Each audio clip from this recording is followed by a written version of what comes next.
জমি, বাড়ি, ফ্ল্যাট কি নেই আসাদুজ্জামান মিয়ার। নিজের পাশাপাশি সম্পদ গড়েছেন স্ত্রী, সন্তান ও পরিবারের সদস্যদের নামে। বসুন্ধরা ও নিকুঞ্জ এলাকায় রয়েছে অন্তত 2টি বহুতল ভবন। ঢাকা মহানগর ও সাভারে অন্তত 4টি ফ্ল্যাট রয়েছে। এছাড়া ঢাকা, নারায়ণগঞ্জ, সাভার, গাজীপুর ও ফরিদপুরে অন্তত 20 একর আবাদি ও অনাবাদি জমির খোঁজ মিলেছে। 2টি পরিবহন কোম্পানি ও একটি আইটি ফার্মের সিংহভাগের অংশীদার তিনি। আসাদুজ্জামান মিয়া ও তার পরিবার এবং 5 আত্মীয়ের বিরুদ্ধে অন্তত 200 কোটি টাকার অবৈধ সম্পদের অভিযোগ খতিয়ে দেখছে দুদক। এই বিষয়ে আমাদের অনুসন্ধান টিম কার্যক্রম শুরু করেছে।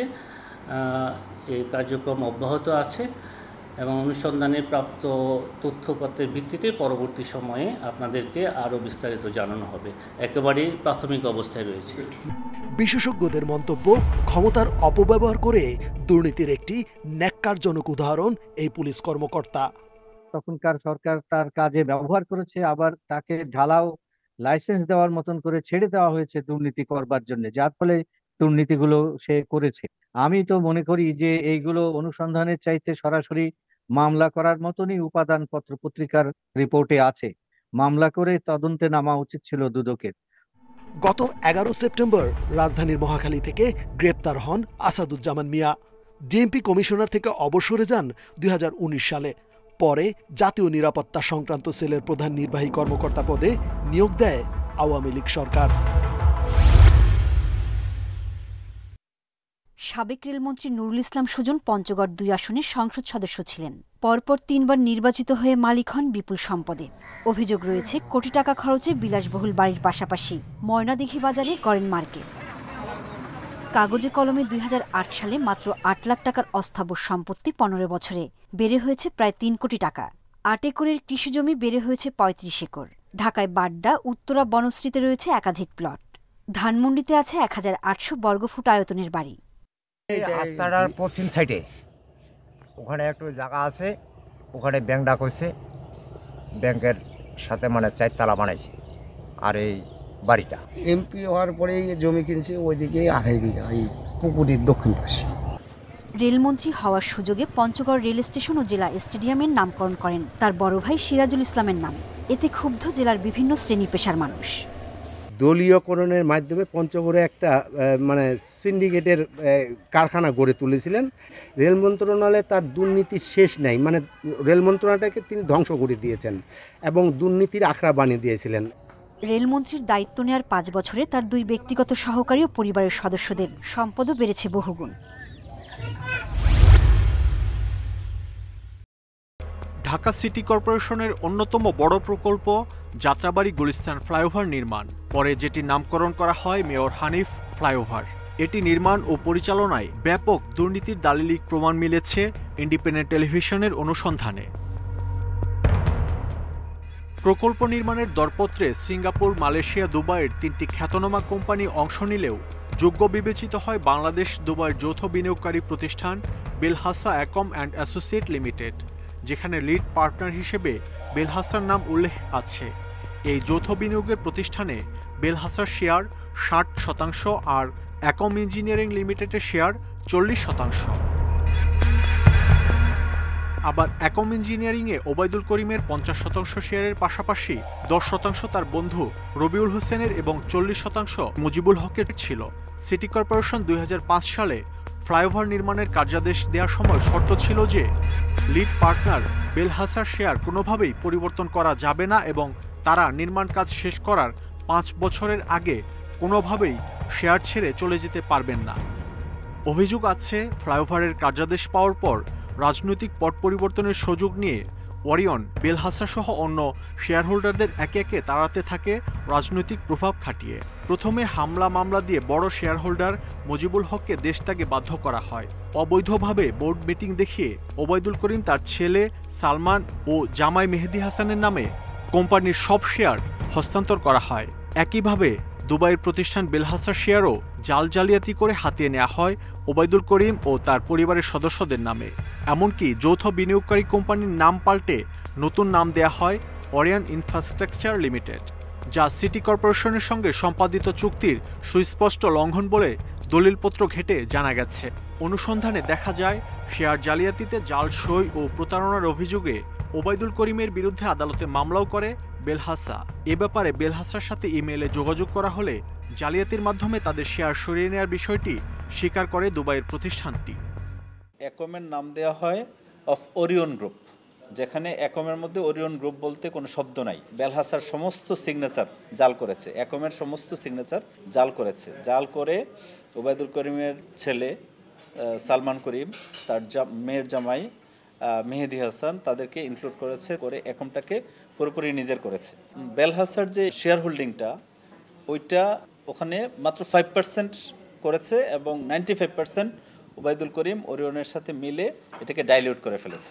যদি লিড কোম্পানি না থাকে কোনো কোম্পানি বিডের পরে, তাহলে এই কন্ট্রাক্টটাই বাতিল হয়ে যায়। এখানে যে জালিয়াতি হয়েছে, এখানে ক্রিমিনাল অফেন্স হয়েছে, সিভিল অফেন্স হয়েছে। অনুসন্ধানে জানা যায় ফ্লাইওভার নির্মাণ ব্যয় 670 কোটি টাকা ধরা হলেও প্রিফারেন্স শেয়ারের বিপরীতে 5 ব্যাংক থেকে 600 কোটি টাকা সংগ্রহ করেন ওবায়দুল করিম। পরে প্রকল্পের ব্যয় বাড়িয়ে 670 কোটি টাকা থেকে করা হয় 2378 কোটি টাকা। এবারও 2150 কোটি টাকা বন্ড ডিসকাউন্টের মাধ্যমে তোলা হয় অগ্রণী সোনালী জনতা ও রূপালী ব্যাংক থেকে। সরেজমিনে ঘুরে দেখা যায় মেয়র হানিফ ফ্লাইওভারে চলাচলকারী বহু যানবাহন থেকে টোল আদায় করা হলেও রসিদ দেয়া হচ্ছে না। আবার কিছু যানবাহনে দায়সারাভাবে ছাপানো রসিদ দেয়া হলেও টাকা নেয়ার হিসাব থাকছে না কম্পিউটারের সফটওয়্যারে। ফলে চুক্তি অনুযায়ী এই ফ্লাইওভার থেকে আদায়কৃত টোলের 5% সরকারি কোষাগারে জমা দেওয়ার কথা থাকলেও ওই জালিয়াতির কারণে সরকার পাচ্ছে অনেক কম টাকা। এই টোল আদায়ের হিসাবেও আছে ব্যাপক গড়মিল। সড়ক ও জনপথ বিভাগের হিসাব বলছে মেয়র হানিফ ফ্লাইওভারে প্রতি ঘন্টায় বিভিন্ন ধরনের যানবাহন চলে 8,000 থেকে 10,000। সে হিসাবে টোল আদায় হবার কথা বছরে প্রায় 1200 কোটি টাকা। আর অরিয়ন হিসাব দিচ্ছে বছরে টোল আদায় হয় 140 কোটি থেকে 178 কোটি টাকা। এসব অভিযোগের বিষয়ে অরিয়নের কাছে জানতে চাওয়া হলেও তাদের কোনো বক্তব্য পাওয়া যায়নি। বুধবার সকাল থেকেই 60 দিনের জন্য নির্বাহী ম্যাজিস্ট্রেটের বিশেষ ক্ষমতা নিয়ে সারা দেশে মাঠে রয়েছে সেনা কর্মকর্তারা। তবে এ সময়ে ফৌজদারি কার্যবিধির নির্ধারিত 17টি ধারার বাইরে কোনো নির্দেশনা বা বিচার করতে পারবেন না তারা। অপরাধীদের গ্রেপ্তার, পরোয়ানা কার্যকর করা, জামিন দেয়া, বেআইনি আটক বা গুম ব্যক্তিকে উদ্ধারের তল্লাশি, আইনি প্রয়োজনে নিজে উপস্থিত থেকে যে কোনো জায়গায় তল্লাশি করতে পারবেন সেনা কর্মকর্তারা।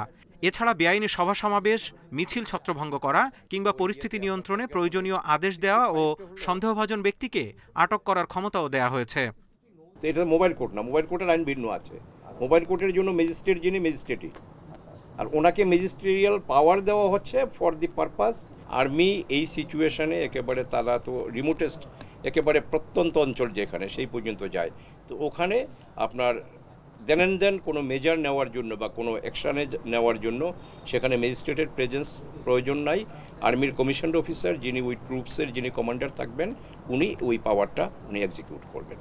আইন অনুযায়ী বিশেষ ম্যাজিস্ট্রেট সেনা কর্মকর্তাদের জেলা ম্যাজিস্ট্রেট বা ডিসির নিয়ন্ত্রণে থাকার কথা।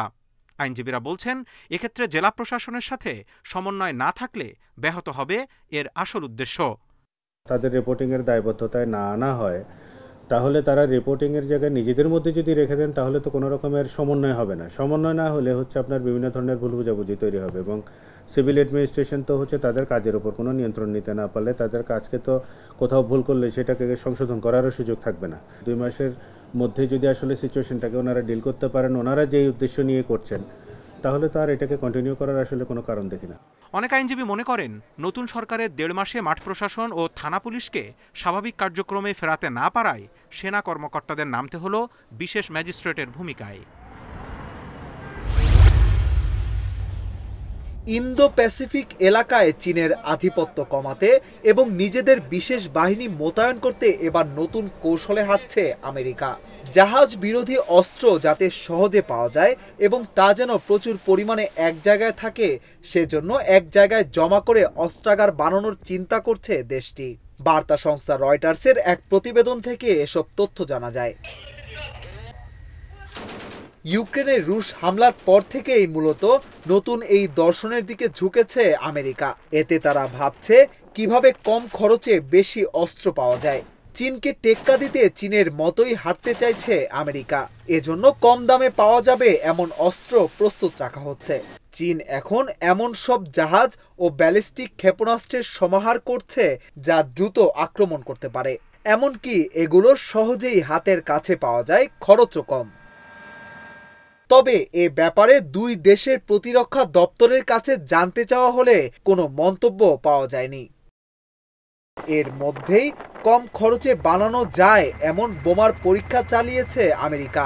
এটি খুব দ্রুত চলমান বস্তুকে শনাক্ত করতে পারে এমন হাজারো বোমা চাইছেন আমেরিকার সামরিক বাহিনীর ইন্দো প্যাসিফিকের দায়িত্বে থাকা কর্মকর্তারা।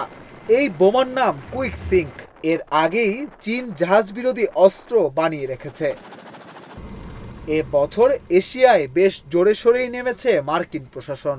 কুইক সিঙ্ক নামের এই বিশেষ জাহাজ বিরোধী বোমা ছাড়াও বেশ কিছু সরঞ্জাম মোতায়েন করেছে তারা।